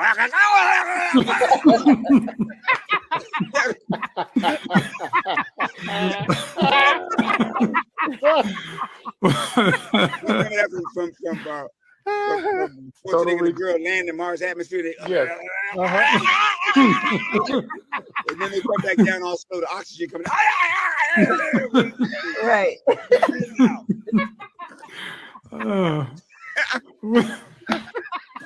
I can't. What is your beautiful daughter's name? What is your beautiful Deanna. daughter's name? Deanna. Okay. Deanna Nova. Because we thought her name was Sweet Reunion because you said Sweet Reunion. I'm like, wait a minute, what? No. You did a Sweet Reunion. That's what I'm, you know, symbolize it for. Yes. I get it, man. It's beautiful. beautiful. Yes, Kenny Loggins song. You know, a song that I loved for I think since like '86. Huh. And I promised myself if I ever or when I get a music deal, I'm gonna remake that for me. Wonderful. You know, and it just really lined up with her. Huh. You know, so I went to Dave Koz because he said, you know, you should really be starting to sing. Because I went on jazz cruises and stuff, and I got to know the best in the business. I got to meet all my heroes, and they ended up being my best of my friends. Luther, Stevie, George Duke. Yes. Oh, man. A good one. You know, just everybody that I loved, and I was ready for them when I met them because I knew all their music. See, back when we were growing up, one of the hobbies, the best part of getting an album is to look at it. No Right, doubt. to read it. And to read all the musicians and who did this and who did that. You don't know who did what, man. You get a picture and there go the song and you put it on your playlist and that's it. Yeah. got to see, they would talk about themselves. There'll be stories about them on there. You know what I mean? So by the time I met all of them, I'd internalized who they were. Right. Like, you know that song off of that. That's how Dave Coz looked at me twice. I did a riff of his from a song that damn near kept me alive when I had my little 1-bedroom apartment in LA. And I did it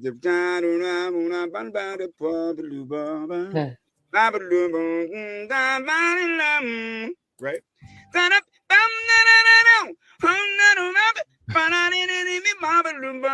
Right. He was like, you got every single note. Wow.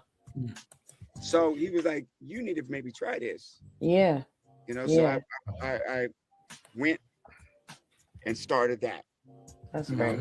Like I started everything, just start from the beginning, start putting stuff together, learn how to do this, learn how to do that, like I did the book or anything. Yeah. Got the single, got it done, called him, said, hey man, I got something I'd like you to be on. He said, let me hear it. He called me back and said, it'd be a pleasure. It's a great song. You know? How long ago did you restart your singing career? It's very recent. I think it's like 2.5 years. Okay. Well, during the pandemic. For Upstart. Yeah. You know, on my first single, you know, to be with someone like Dave Coz and the composition I had. Greg Manning is the producer, who's really one of the top smooth jazz producers in the business. Nice. You know, I really liked him because I saw him on the jazz cruise and he was practicing by himself.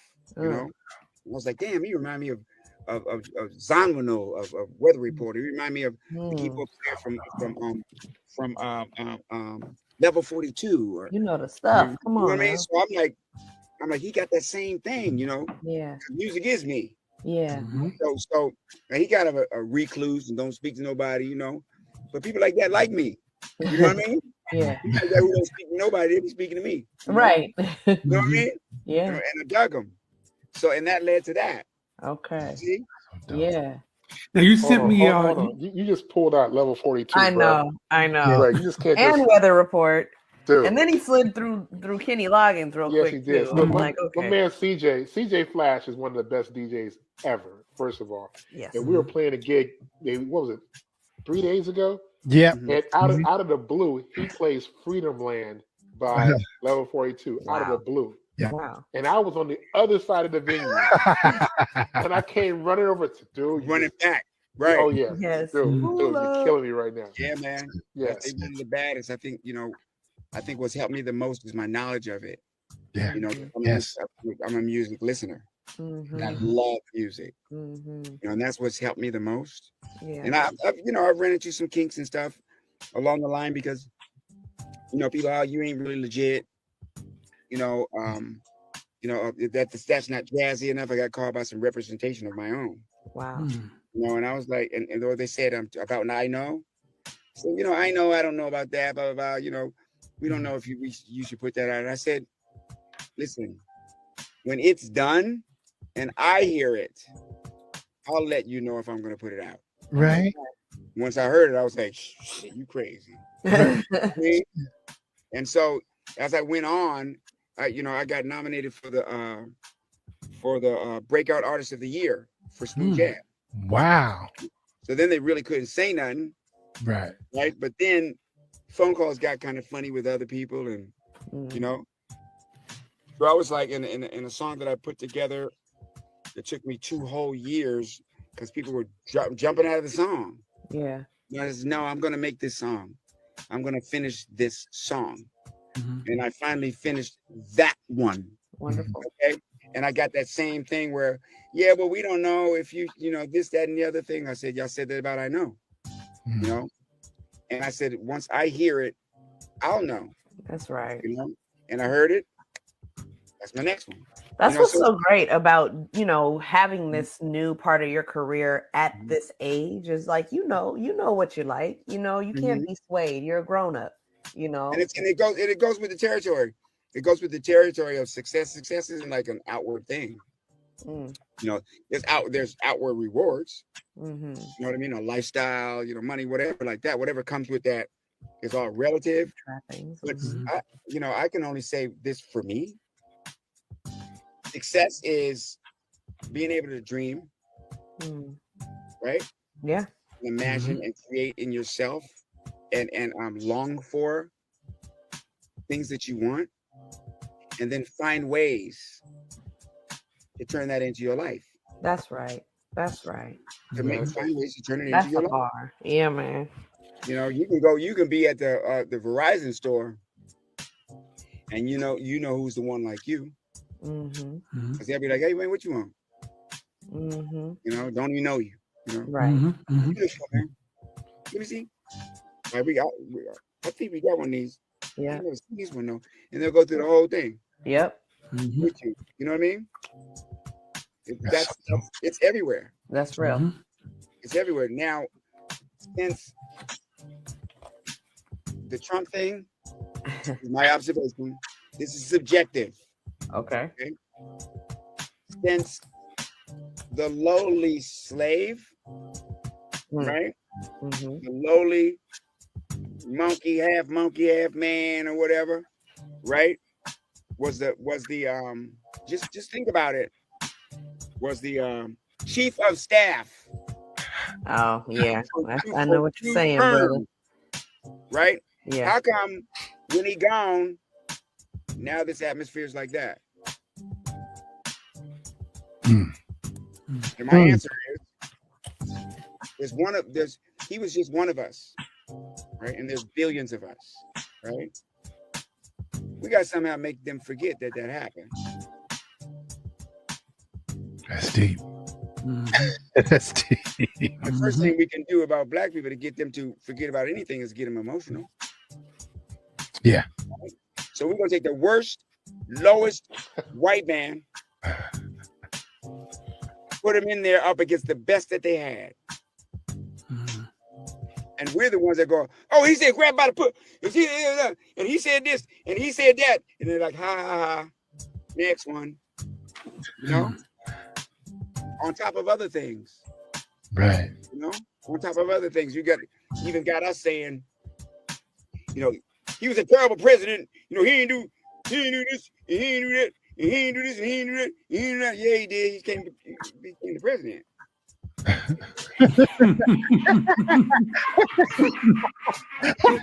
You do that again, Tommy. You can't. You became president. He didn't do nothing for black people. When he had a chance, 30% of the unemployment was in, and 70% was when he left, and then they even got us talking that. You know? No, he did do something. You know, but he became president, man.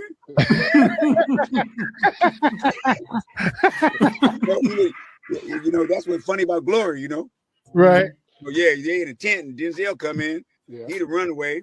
You know, been whipped all his life. You know, ain't never been held down. Was always a free slave because he running. You know, he beat on a little kid's drum. Boom, boom, boom, boom, boom. What's wrong with you, boy? I said, what's your name, boy? Hold up his little hat. What's your name, bro? You know, and the real sophisticated black dude. Yeah. He's mute. Yes. Uh-huh. And then Morgan Freeman here. The boy can't talk. Right? He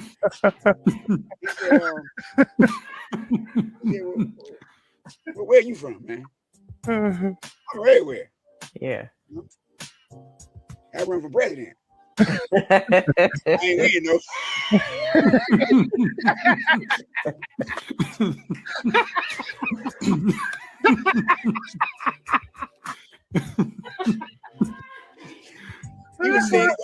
You was saying that while he was tying his shoes. You know, president. I ain't winning though.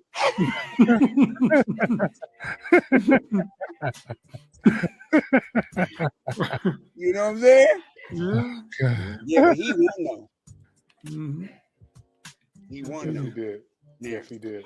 Let me ask you this real quickly. Now, you've done you're doing comedy, which I know it's a tough business, and music business. Which one of these, comedy or music, is like the stankiest of the two? Because I know it's hard for both of them. It's like my kids. You know, they all tied for first, man. Right. They're all different. Yeah. You know, Jillian, you know, she's a nanny. Jillian 30, beautiful girl. She's a nanny. She's always been a nanny. She's been a nanny since she was like 12. Mm. So she got a job with the really, really rich white folks, man. And she's been a nanny like that. She made it into her own thing. You know, she didn't go to college like her sister. She said, this is what I'm going to build off of. Now she's doing her own songs, and she's doing her own thing. Her older sister carried backpack, dreads, 4.0, free ride at Yale, dropped out of there, rolled herself in UNLV, number 2 film school in the country, right? Asked me after being missing for a whole year, right, with her little girlfriend, would you pay for that tuition? I said, yeah, I will, sure. You know, did that. I went to direct. They called me crying. I said, you're the director. You can't be crying. You got to go and do that. Went on to another vocation, you know, did that for a little while. Now she's one of the chefs over at Nobu, and she cool. You know, I said, went to a Wesleyan, did her graduate work at USC, you know, got a degree in Black history of all the kids that I have.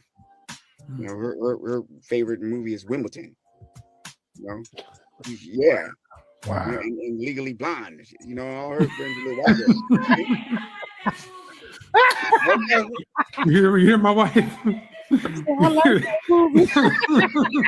It's a good movie. See what's going on in his house. What's going on in there? Right. Pick it up. They're all different. You know, Like that Right. movie, man. Right. They're all different. Well, look here. Look, I'm going to assume that since you stayed here longer than we thought, that you're okay with this.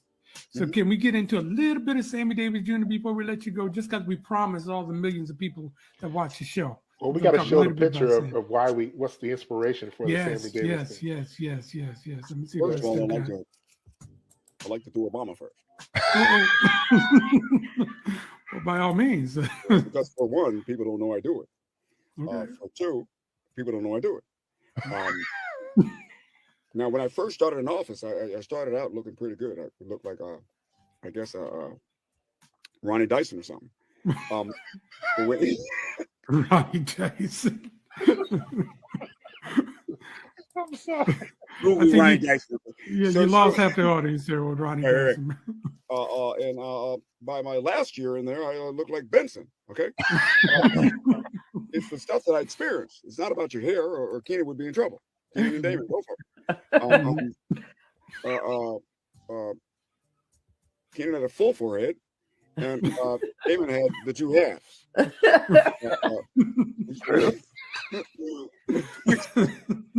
Heading for a full fast. So there's a lot to be said about what's happening to black comedy and in the black world in general. I say stay black. I say stay yourselves. I say if you really want a good breakfast, go to Lois Pie Queen. Chris is still working. Yes. Chris is still working, and you get one of those coconut cream pies. You know, I might smack Michelle. I never would, but I'm just saying, you know, it would make me want to. Okay. All right, hold on. That's good. That's really good. And scene. Okay. President. My forever president. Why you gonna smack her and then not? You know what I mean? It's like, yeah, you try to one of those coconut cream pies from Lowe's Pie Queen. I'm gonna want to smack Michelle. I'd never do that, but I sure would wanna.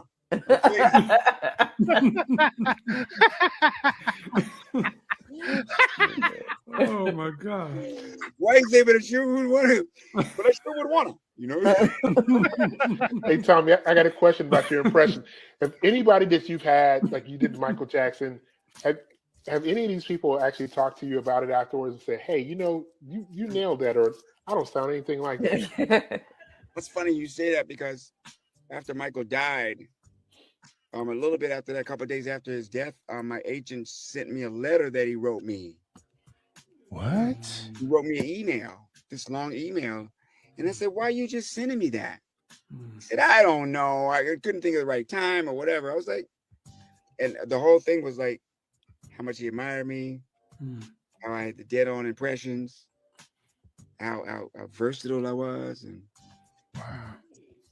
yeah, Print that and frame that one, man. man, I met him too, so Yeah. that's a dream come true. I went to see him at the Baltimore Civic Center in the second row, Mm. and the Jackson 5 wasn't even a headliner. It was Eddie Kendrick. Eddie Mm. Eddie Kendrick had the hit. He had keep on trucking. Keep on trucking. Wow. You know, keep on trucking. But it what was Mr. Cheeks in them song? Doom, doom, doom, Yep. doom. Lights, camera, action. Camera action. Yeah, sorry, Miss Jackson. Doom, doom. I didn't even know that came from the breakdown from Keep on trucking, yeah. Oh yeah. Keep on trucking. Mhm. All the stress. I'm trucking. Okay. You got all this history. We're I'm trucking. trucking. Doom, doom, whack, whack, whack. Doom, doom. Right? Yeah. That's There I it. was watching them with my own eyes. Mhm. When I was like 6. Look at our DJ. Look at our DJ. I there, hear bro. you, CJ. Go ahead, I had Flash. already seen them as early as Stack Heels didn't even come out yet. Mm. Mm. These There it is. are went straight to you. I'm trucking.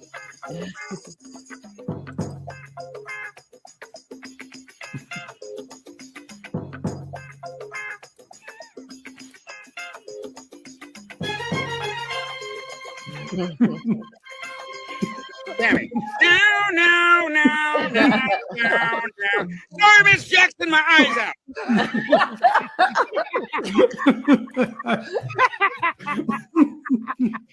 He gonna put it out with his eyes.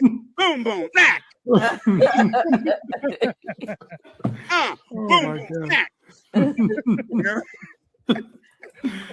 Oh my God. Hey, listen, if you guys are just tuning in and you haven't seen what we've been seeing, You like that, make right? sure you catch Hold the on, last replay. one. Let me show you the last one. So I'm All trucking. Fine, it's over me. I'm trucking. Boom, boom, snatch. Right? Pap. Boom, boom, snatch. Right? Right, watch the last one. Boom, boom, crack. I was supposed to be hitting it like baseball. Okay. Oh, okay. Your eyeball.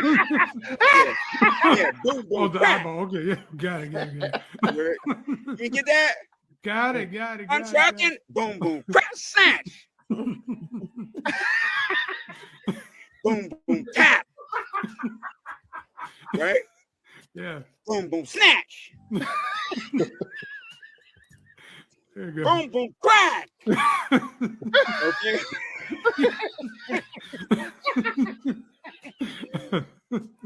It went over the fence, man. Boom, boom, crack. I only need one eye to see that that's a homer. You know what I mean?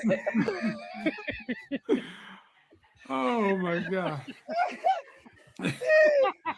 So when did you fall in love with Sammy Davis Jr.? Because you got that man down. Man, because he could do everything. Mhm. Yeah. The He could do entertainer. everything. Mhm. And I studied him. Once I saw Ray, and I already knew what Sammy could do. Mhm. I was like, Ray, actually, the most movement he had was this, Mhm. he didn't get up much, and Sammy could tap, could sing, could do impressions, so when that movie came out, I was like, give me that movie. Mhm. That's real. Give me that movie, And it was hard. And there's a movie coming out by Sammy by another actor, and you know what?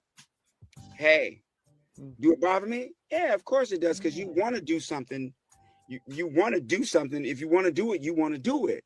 You know what I mean? Yeah, man. But it's natural to want something that somebody else has, but it's not natural to not want someone to have something. Yeah, that's right. You know what I mean? So I got to give just due, and I had to make a pact. I had to tell the big man, hey man, if it never happens for me, I still believe you're there. That's Mhm. right. You know what I mean? Because you can want something that bad. I feel that. And I did that for me, just from learning in time that, throwing myself away has helped me find myself, You know what I mean? Well, a couple of weeks ago, we were doing a show, and I don't know if it was Russell or CJ. Was it Russ? And we were talking, somehow Sammy Davis Jr. came up. And it was because of one of our loyal listeners, Kimberly Batiste, sent us, you got to check out this picture, Tom. You ready for this? Nice. Look at the little pants. Yeah.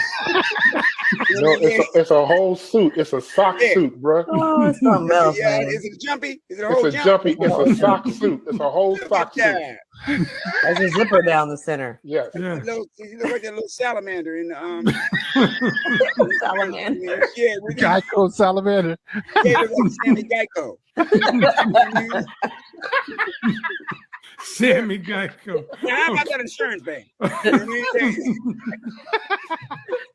So we saw the picture. We said, we should do a show about Sammy Davis Jr.'s music. And like I said earlier, is that when I reached out to Sco and he connected us with you, because you do Sammy. When I think of Sammy Davis Jr., I don't know who this actor is you talking about, but the man better be good, because that is your space, man. But, I think so, good job.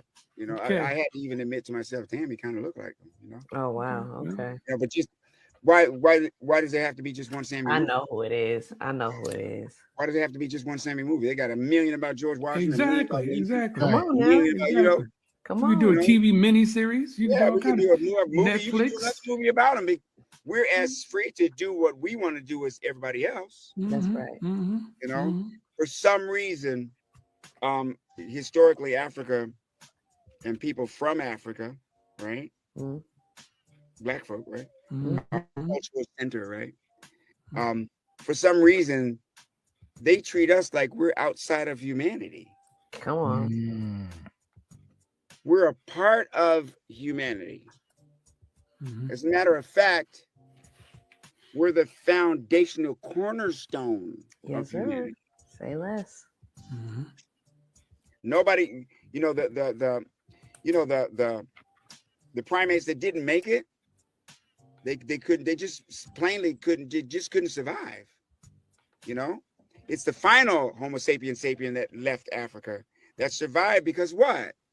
He learned how to use fire, use of tools, fishing, could boat build traps. They came up with communities. Yeah. As opposed to bands. It was the black woman's idea that you have to have at least one woman that you have the family with. Because if everybody was going like that, you could never build a village. That was big. You know what I mean? And so how do they put us outside of humanity when we created it? Right. You know what I mean? Fear. Yeah. And I don't hear this stuff. See? I hear that little black girl on YouTube all the time. I hear that little prison dude, the prison genius. I forgot his name. And then talking about Damon Wayans? No. On YouTube. Oh, my man, yeah. Conspiracy. Yeah, conspiracy within. Right. We got the shell of the walnut, but within. Right. That nut is a nut. I ain't being nasty. You know what I mean? Oh my goodness! I love that skit. Good one, Ryan. Well, CJ, play a little Sammy for us, man. Let's. Huh? I was gonna tell CJ play a little Sammy for us, so we can talk about something. For once in my life, I have someone who needs me, someone I've needed so long. For once, unafraid, I can go where life leads me.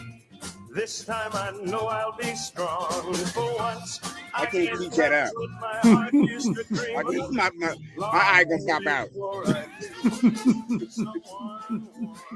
But he was playing theaters and stuff when we couldn't get a hamburger.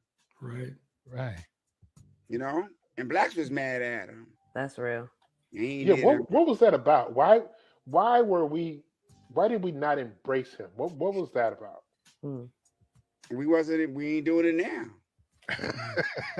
That's deep. Same thing, huh? We ain't doing it now. Yeah. You know, it's from the initial division. You saw Amistad. You know, put in such a pressure cooker of a position that we only gonna give you some food. Right. We're gonna give you enough in your hand. That's all you getting. Yeah. So I don't care who's on this side of you or that side of you in the ship. You can't give them none That's right. because you gotta stay alive. They put our life in front of a life. See? That's right. Even my kids, when they was little, they know if you put 200 people in a room for a week and you put enough food in there for 2, what's gonna happen? You know, so we still working that out. Yeah. You know what I mean? We're still working that out. And then with that, there were 2 worlds total. So if he was the first one to go over there, you know, the people, he think he's high sedity, he this, that, and the other thing. Instead of like, hey, let him be the frontier guy. Right. You know what I mean? Let him. He's the kind that'll open the door. That's right. You know what I mean? It's like they're saying, you know, when I see these African Americans pontificating about how Obama wasn't about nothing, they're putting their heart and soul into it. I'm like, why are you so excited? You don't know about you know telling me that he ain't no good. Right. Okay, Jefferson ain't no good because he don't whip your black ass. So Right. so I don't know what you're talking about. That's right. Well, half of us named Washington because of him. Right. All of them. So Right. what are you talking about? Progress That's is right. progress. Progress is progress. You know? That's And right. you got to know the context. People just don't ever acknowledge the so context. it's that same thing, like and it's right there in front of our face sometimes. The owners of the NFL, they put that boy out that league because he was trying to defend our kids from being killed, right? They shut it down, fired him, and then figure out they was wrong, right? So they put all this money into different programs and you ain't slick. Give his job back. Right. He said, Right. and I'm off camera on that one. Right. You ain't slick. Yeah. Give his job back. Yeah.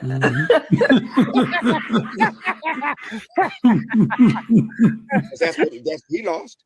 Yeah. If you're really sorry, Yeah. Yeah. That was, you don't yeah. apologize. You atone. That's right. Come on There's now. a difference between an apology and atonement. Come on. Apology now. is saying you sorry, and atonement is changing the behavior. Yeah. See, they always get it like right about there. Yeah. You know? The Native Americans used to call it white lie. Right.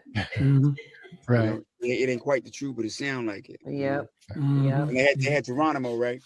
Geronimo there was the last stand in the 400-year fight against the Native Americans. Every nation in the whole country was fighting against. It really wasn't a war. They were actually fighting for their land. Yes. And the white man called it a war, right? They were like, "Hey, man, we're just trying to have a place to live." Right. It was down to the last, like 6 chiefs and tribes. And they made a stand, you know, and they came in there in February, shot them in the cold, right on the river. It was Geronimo, Crazy Horse. I can't remember all of them, but they all came together with one last thing. So they sent Geronimo down to Florida, you know, on a train, you know. So a white reporter came to him and said, "Is there any last words for you?" And he said, "Yes." White man talking forked tongue. Huh. That's it. That's it. White man talking forked tongue. That's it. So sometimes some white guys in business, you know, get mad at me. You know, say, "Tell me you don't trust me." I say, "You white." You know, tell me. Hey, you know what I mean? I'm happy, you know what I mean? You trust me on this deal, Tommy, or not? You white? Obviously not. I mean, come on, man. I'm saying, hey, check the record book. Check the receipts. Check the receipts. Right. I mean, yeah, I mean, fool, you know. That's fun. CJ, play another Sammy Davis Jr. song real quick. Oh, this is gonna be fun. Don't go to bed with no price on your head. No. Don't do the crime if you can't do the time. Keep your eye on the sparrow.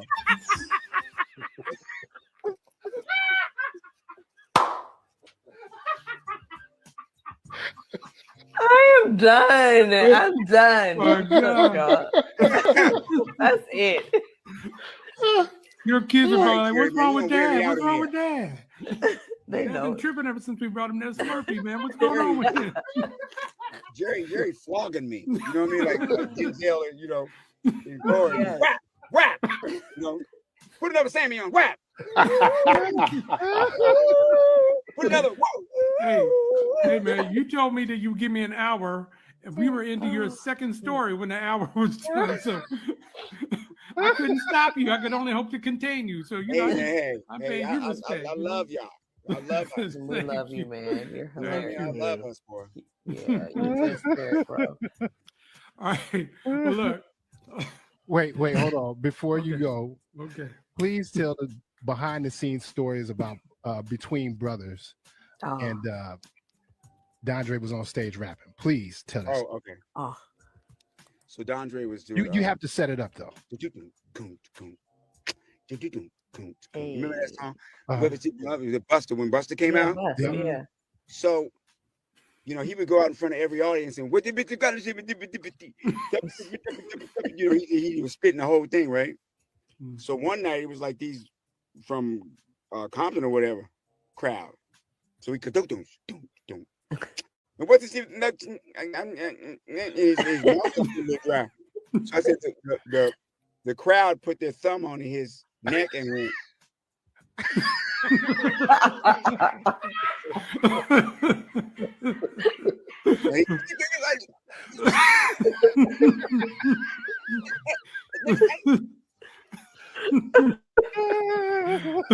One knee, man. One knee.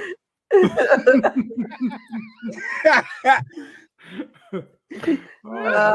couldn't find one knee, but I thought I'd try my thumb. You know. Oh my God. Oh boy. Well, look, I have one Sammy Davis Jr. video that I want to play as we close the show. Oh my We will God! No. We will not come back to talk about it after it's over. Okay. That's what I'm saying. All right, okay. We'll spare you. You gonna be gone when I do this. We'll still be here. You'll probably be hung up already, but we'll still be here. But after that song is done, then the show will be over. So Okay. thank you so much, brother. Thank you, so man. much. Thank y'all, man. Thank y'all. My abs hurt. Thank you so Hey, much. we all out here. We're all out here. Yes. We're all out here, man. Make it the best of what we got, man. That's Yes, right. sir. That pandemic, you know, that pandemic come along, everybody know we're in the same boat, That's right. you know, but if you'd have told me that the good Lord split the ocean and let people out, Mm-hmm. you'd have told me that 2020, what is it, 2023? Mm-hmm. You'd have told me that about 3,000 some years ago, allegedly, right? Mhm. I'd be like, get out of here. Mm-hmm. But if you told me 3,000 years from now that he stopped the whole earth, made everybody go inside and watch a thing called TV, Yeah. he showed the whole world who was doing the wrong. Come on now. Come on I now. don't believe that. Mhm. Wow. Beautiful. Come on I now. don't believe that. Yeah. There's no way that the world could watch someone kill us at the same time, Yes. Yes. right? Yes. Everybody go inside. Yep. I got a movie for y'all. Yep. All right. Mic drop, bruh. Mic drop. Yes. Well, listen, again, I thank you so much. Again, everybody go out and buy his music. Preach! Yeah. I get down these pork chops. Preach! That's real. I'm ready together for him. I'm sorry. This microphone is a good mic. It picks up everything. Trust me, she's way upstairs with the door closed, and you can hear her. Why I'm making this bitch quick. She cooking too, Tommy. You know that's right. She putting her foot in something as we speak. I'm making this bitch quick. Okay?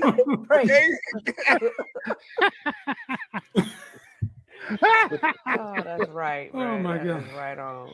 Well, again, if you miss any part of this show, 5 minutes after we're done, just hit the same button that you're watching now. The replay will come up. It's going to be on YouTube. It'll be there forever. Tommy Davidson, we have loved every moment of this. I hope you enjoyed it as much as we did. You tried out some new bits. You see they're going to work. So they work. Yeah. Just so grateful. Great. Just so grateful. So, today, the last day we have until tomorrow. So we smile, we laugh. That's right. That's We're right. happy. We got something to eat and whole, no deal. Right. So that's where I'm gonna close the show with a song that I think is really fitting. It's Sammy Davis Jr. singing "I Gotta Be Me." We're gonna see you next week. All right. With another episode of IRTS Live. Thank you again. Peace. Thank you, Tommy. Thank you. I like that. He's giving everybody something.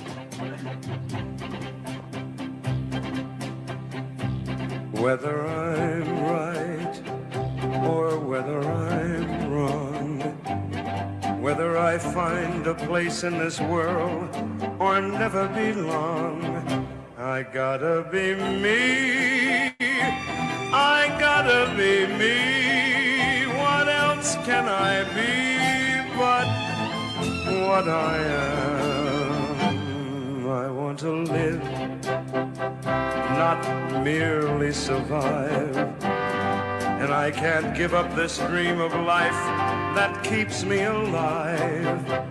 I gotta be me. I gotta be me. The dream that I see makes me what I am. That faraway prize, the world of success is waiting for me. If I heed the call, I won't settle down or settle for less. As long as there's a chance that I can have it all, I'll go it alone. That's how it must be. I can't be right for somebody else if I'm not right for me. I gotta be free. I gotta be free. Daring to try to do it or die. I gotta be me. I'll go it alone. That's how it must be. I can't be right for somebody else if I'm not right for me. I gotta be free. I just gotta be free. Daring to try to do it or die. I gotta be me.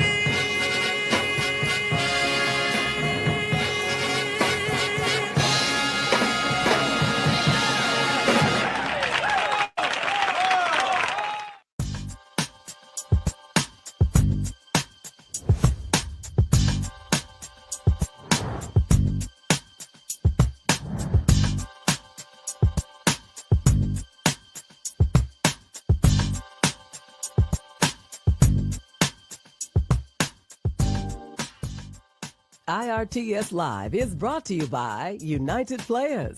It takes the hood to save the hood.